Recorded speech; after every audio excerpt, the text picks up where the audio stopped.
Najlepša hvala za besedo.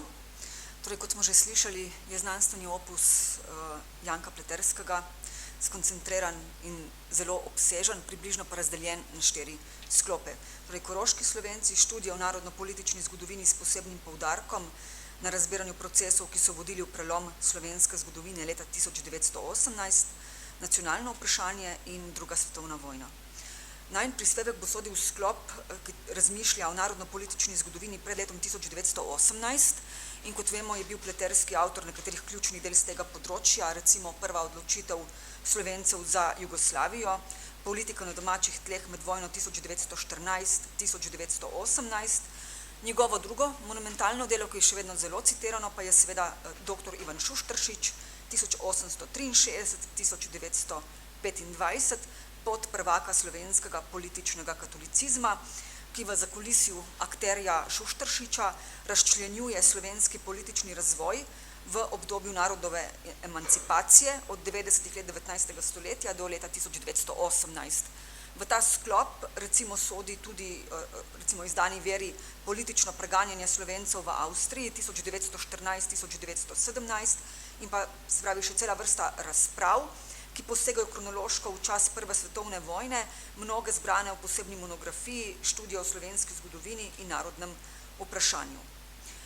V najinem prispevku bi težko zaobjeli vse vidike tem, ki jih tematizirava in ki jih je tematiziral pravzaprav dr. Janko Pleterski. Zato smo se odločili, ker bodo druga vprašanja obravnavana v drugih prispevkih, da se osredotočiva predvsem na to, kako on oriše svoje razumevanje dobe pred začetkom Prve svetovne vojne in vlogo političnih strank v njej. Kot vemo, se je ukvarjal z zgodovino Slovenske ljudske stranke in pa Jugoslovanske socialdemokratske stranke. Pleterski obdobje 90. let 19. stoletja, v katerem se pojavijo politične stranke in pa desetletje pred Prvo svetovno vojno, opisuje v dokaj temačnih barvah. Kar bi rekla je nekako v nasprotju s splošnim optimizmom.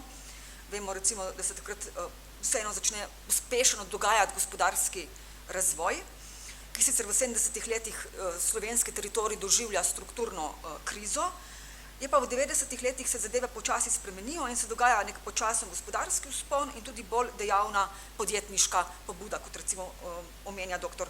Lazarevič. Hkrati tudi recimo lahko zasledimo optimizem Vasilija Melika pri opisu tega obdobja. Recimo Melik to dobo označuje kot na koncu stoletja so bili Slovenci že povsem razvit narod z znanostjo, umetnostjo, z razvito kulturo, z najrazličnejšimi gospodarskimi, političnimi, kulturnimi društvi in organizacijami, s povsem izoblikovanim jezikom in strokovno terminologijo. Skratka narod, ki je sicer imel nešteto težav in problemov, ki so mu nasprotniki še vedno odrekali enakopravnost, ki še vedno ni imel docela slovenskih srednjih šol niti univerze, ki pa je nedvomno in trdno obstajal in živel. Pleterski v nasprotju s tem ugotavlja, da v tem obdobju Slovenci preživljajo globoko razvojno krizo, ki je zlasti očitna v močnem izseljevanju, oziroma to obdobje označi tudi kot čas tesnobe in se pri tem opira tudi na Izidorja Cankarja, ki piše o agoniji slovenskega naroda. Zdi se torej, da Slovenci pred vojno, torej pred Prvo svetovno vojno, občutijo tesnobo in strah pred prihodnostjo. In sama sem se pravzaprav vprašala, odkot ta tesnoba in vsaj delni odgovor pravzaprav skrival v takratnih političnih razmerah. Janko Pleterski torej precej pesimistično gleda na obdobje in na razumevanje in delovanje avstrijskega parlamentarizma. Pravi, da nobena izmed avstrijskih političnih strank se naj v obdobju pred vojno se ni zavzela za parlamentarizem kot vrednoto samo po sebi. In tukaj recimo Pleterski citira in Rumplerja in temu recimo lahko pritrdi tudi Brückmüller, ki pravi, v avstrijski strankarski politiki so prevladovale močne avtoritarne težnje. Avstrijske stranke pa so ostajale zavezane ideji privilegijskega parlamenta. Torej, avstrijska monarhija torej ne bi izkoristila vseh možnosti za demokratični razvoj. Nekateri zgodovinarji sicer trdijo, da ne bi monarhija premogla odločnost in kreativno fleksibilnost, da razreši strukturne konflikte v njej, vendarle pa je nedvoumno, da avstrijske politične institucije niso bile popolnoma demokratične. In na podobnem stališču ne bi pravzaprav stala tudi Slovenska ljudska stranka, ki se sicer zavzema za splošno in enako volilno pravico, vendar jo vidi zgolj kot instrumentalno sredstvo. Tudi Šuštaršič tako pravzaprav ne misli na ustavne reforme ali demokratizacijo kurialnega sistema vsaj do leta 1908. Demokracija pa naj bi Šuštaršiču pomenila predvsem, da moč ljudstva, večinsko zajetega v katoliškem taboru, uporabi za uveljavitev sicer ljudskih, socialnih in narodnih interesov, pa tudi za krepitev faktorjev, kot so avtoritete cerkve in avtoritete vladarja. In to pravzaprav podpirajo tudi sodobne raziskave Katoliške narodne stranke. Recimo dr. Perovšek označuje zahtevo Slovenske ljudske stranke za volilno reformo kot tisto, ki naj bi bila predvsem strankarskega značaja, ki pa je vendarle imela za posledico, da je začela razvijati modernost v političnem smislu. In tak učinek političnih akterjev je zaznal tudi Pleterski, ki zelo dobro tematizira in piše o tej dvojnosti oziroma dvojnem učinku delovanja Slovenske ljudske stranke. Torej, z množičnimi političnimi strankami in volilnimi reformami se je začelo tudi politično izobraževanje in posamezniki so se vse bolj razumeli tudi kot politični akterji. Slovenci so se razumeli tudi kot člani skupnosti in tako bom rekla, se celo v nekaterih zlasti tudi ruralnih delih monarhije pospešuje demokratizacija. Se pa torej v monarhiji skriva dvojnost. Torej na eni strani ta množična politizacija, na drugi strani pa anahronizmi in nedelujoča ali težko delujoča zakonodajna veja oziroma administrativni proces. Torej tudi Pleterski ocenjuje, da Katoliška narodna stranka deluje kot uslužni sev cesarja in hkrati pravzaprav opozarja na antagonizem, ki ga zelo dobro kontekstualizira. Vendarle pa stranka ni bila samo uslužna nasproti cesarju, pač pa tudi radikalna in to radikalnost recimo lahko prepoznamo tudi na primer v želji stranke, da v nekem trenutku reformira politični položaj deželnega glavarja kot šefa deželne samouprave, tako da ta ne bo več zgolj predsednik deželnega zbora, marveč v zboru odgovoren. Deželni zbor naj bi se po novem konstituiral avtonomno in sam volil predsednika in podpredsednika. In tukaj recimo Pleterski ugotavlja, da gre stranka dlje od pragmatičnih stališč in da v bistvu tudi želi doseči več kot le ugnati svoje idejne nasprotnike. Tako da stranka premore, bom rekla, tudi določeno mero radikalnosti v svojem demokratičnem delovanju in postane steber modernizacije na Slovenskem, kar tudi danes, bom rekla, potrjujejo številni avtorji v slovenskem zgodovinopisju. Slovenski katoliki se uspešno organizirajo v naporih za demokratizacijo, razmah filozofije in zgodovinskih ved, torej in za vsestranski duhovni in materialni dvig podeželskega okolja. Ta radikalna odločnost po demokratizaciji je najbolj očitni znak modernizacije. Je njena srčika, je tista sila, ki oblast želi ukrotiti in narediti zmerno in pooseblja napredek. In Pleterski se v svojih tekstih tega zelo dobro zaveda, ko govori tudi pravzaprav ne samo o radikalnosti, ampak na nekaterih mestih tudi o revolucionarnosti Slovenske ljudske stranke in išče pravzaprav dialektiko v razvoju in kako se bodo ti procesi iztekli k oblikovanju naroda. Med zanimive ocene Pleterskega sodi tudi tista, ki pravi, da se je Katoliška narodna stranka do leta 1904 že docela potrdila kot sestavni del slovenske meščanske politične strukture. In to pomeščanje povezuje s potlačitvijo prizadevanja krščansko-socialnega delavstva po večji samostojnosti, kar se zgodi med leti 1894-1904. Pri tem pa po oceni Pleterskega ni šlo torej za ustanovitev posebne krščansko-socialne stranke delavstva, pač pa si je Krek prizadeval za modernizacijo celotne stranke in ohranitev enotnosti v njej. Torej Krek pravzaprav upa na reformiranje celote in se svojo vlogo v stranki naj bi k temu tudi prispeval. Tako da vprašanje, do kakšne mere je stranka bila pomeščanjena, ko vemo, da pravzaprav vzame v zaščito kmečki sloj, vodi vsestranski boj za delavske pravice, zazna potrebe kmečkega in delavskega prebivalstva, pa na nek način sproža tudi vprašanje, kako vrednotiti sploh politične stranke na Slovenskem. In pravzaprav že v 30 letih lahko srečamo to ostro kritiko strankarstva, ko recimo Anton Korošec piše proti strankam, hkrati pa je sam voditelj najmočnejše politične stranke. Gorazd Kušej, Jožej Raj, Kocbek, krščanski socialisti, pravzaprav vsi stojijo nasproti političnim strankam. In tukaj se mi zdi, da ta vzrok za tesnobo pravzaprav izhaja ravno iz ocene strankarstva. Pa vendarle so politične stranke bile tudi akter modernizacije, del demokratizacije in tudi del polarizacije, ki so poskrbele in zasledovale določen idejno-vsebinski razvoj in sodelovale pri razvoju slovenske družbe, ki ga v umeščanju v širši kontekst lahko presojimo kot tistega, ki je določal strateško odločanje o družbenem in ekonomskem razvoju naroda in vsekakor ni bil neuspešen.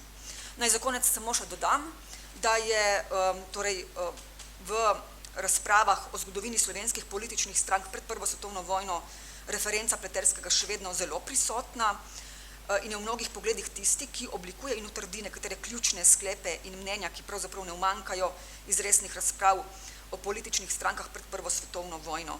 Recimo to, da je bil proces oblikovanja ločenih idejno-političnih strank nujen korak k modernizaciji naroda, da je razmerje med narodom in vero v Slovenski ljudski stranki bilo zelo natančno premišljeno, da je Slovenska ljudska stranka, in tudi on jo vidi kot steber modernizacije slovenskega političnega prostora, ko Slovenija končno ulovi, bom rekla, korak s srednjo in zahodno Evropo, in prav tako je tisti, ki razume delovanje Slovenske ljudske stranke kot dejavnika, ki stremi k izničenju nasprotnika, kar je pravzaprav tudi del, bom rekla, kanona slovenskih zgodovinskih razprav o političnih strankah.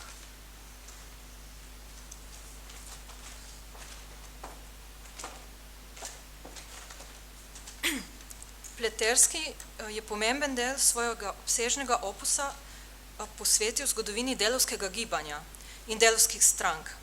Pri obravnavi tovrstnih vsebin je posegel tudi v čas pred letom 1918, ki bo v fokusu mojega dela.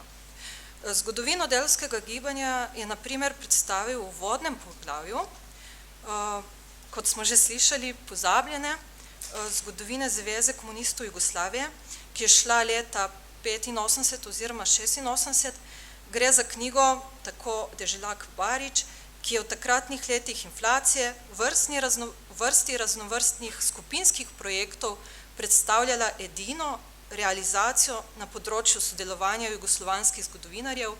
Pleterski je prispeval sintetično, najbolj dognano in obsežno vodno poglavje o razvoju delavskega gibanja pri jugoslovanskih narodov od njegovih začetkov do ustanovitve jugoslovanske države. Njegovo poglavje je ob priložnosti v sicer ne pretirano naklonjeni recenziji celotne publikacije pozitivno ovrednotil tudi Janko Prunk. Omenjeno poglavje je sintetični prikaz. Druga posamezna poglavja v različnih publikacijah, ki so večinoma išle v 70. in 80. letih, posebno v monumentalnem delu Narod, Jugoslavija, revolucija, bolj podrobno analizirajo nekatere etape, ki jih je Pleterski prepoznaval kot ključne pri premočrtnem napredovanju delavskega gibanja, njegovega odvajanja oziroma razlikovanja od avstrijske socialne demokracije, približevanja jugoslovanskih federalističnim konceptom in zagovarjanja slovenskih nacionalnih ciljev. Ključni vprašanji oziroma sklepa, ki jih postavlja za čas pred izbruhom Prve svetovne vojne v povezavi z delavskim gibanjem v slovenskem in tudi širše jugoslovanskem prostoru sta, da se je jugoslovanska socialdemokratska stranka na stališče samoodločbe naroda postavljala že pred vojno in da proletarska politika vse do začetka Prve svetovne vojne ni zmogla izoblikovati skupnega stališča in programa, kako reševati jugoslovansko vprašanje. Tako, če povzamemo mogoče ključni vprašanji tega obdobja. V povezavi s tem je Pleterski izrazito osvetljeval pobude, ki so JSDS razlikovale od avstrijske socialne demokracije. Kategorično je odklanjal tezo, da gre pri njenih stališčih zgolj za emanacijo dunajskega vodstva, kljub dejstvu, da je jugoslovanska socialdemokratska stranka brez bistvenih sprememb, kakor kasneje recimo pojasnjuje tudi Deželak Barič, za svojega sprejela Heinfeldski program in da se ob nekaterih pomembnih vprašanjih, na primer v sporu med centralisti in separatisti, ki doseže vrh leta 1910, ni postavljala na pozicijo tako Perovšek, ki bi se pretirano razlikovala od tiste, ki jo je narekovala avstrijska nemška socialdemokratska stranka oziroma socialdemokracija. Medtem ko so na splošno vse socialdemokratske stranke Avstrije v desetletju 1899-1908 zagovarjali pravo dualizma s pomočjo popolne odcepitve od Ogrske, naj bi tako Pleterski Kristan v imenu JSDS vsaj opozarjal, da bi to pomenilo delitev Jugoslovanov in je zato zagovarjal alternativen koncept, ki je bil povezan s perspektivo zedinjanja Jugoslovanov. Kot pomemben dokaz samostojnosti omenjene stranke Pleterski obravnava njeno iskanje stikov s socialisti drugih jugoslovanskih narodov in še posebej socialisti Srbije. V podobni luči prepoznava tudi Ljubljansko konferenco in njeno resolucijo, ki je bila na Dunaju tedaj sprejeta, kakor piše s pomisleki, ter Beograjsko konferenco. S tem se postavi na nekoliko drugačno stališče, kot so ga tedaj utemeljevali nekateri drugi jugoslovanski raziskovalci omenjenih vprašanj, na primer Stojan Kesić in Enver Redžić. Pleterski pojasnjuje, da je Tivolska resolucija v zgodovinopisju premalo upoštevana, prezrta in napačno tolmačena, relativizira trditev, da je lahko razumemo zgolj kot politično zablodo in zgodovinsko zmoto, zato ker narodno vprašanje ni obravnavala kot politično vprašanje, kot vprašanje o nastanku nacionalne države. Zaveda se, da je interpretacija Tivolske resolucije težavna zato, ker tudi vsi njeni avtorji niso bili enakih nazorov. V članku izpostavi dotlej neznane in prezrta pojasnjevanja Tivolske resolucije enega njenih avtorjev, na primer Juraja Demetrovića. Obravnava tudi premike, ki je bil pri slovenskih socialdemokratih narejen po Tivolski resoluciji, na primer, ko se Cankar leta 1913, kot vemo, smeri v Jugoslovanski federaciji. Izpostavi pomen, ki ga je seveda za Jugoslovansko socialdemokratsko stranko imel Trst. Prav pri slovenskem delavskem gibanju naj bi po njegovem mnenju tako prepoznavali najzgodnejši in najboljši tvarni izraz k Trstu kot središču. Kljub tovrstnim obravnavam se Pleterski zaveda nekaterih pomembnih omejitev delovanja in zmožnosti Jugoslovanske socialdemokratske stranke, tudi sam prizna, da so pravzaprav do leta 1913 glede nacionalnega vprašanja vendarle ostajali zgolj v mejah reagiranja na meščanske politike, ter da so bile glede zasledovanja nacionalnih ciljev nekatere druge jugoslovanske socialdemokratske stranke, predvsem srbska, v tistem času bolj napredne.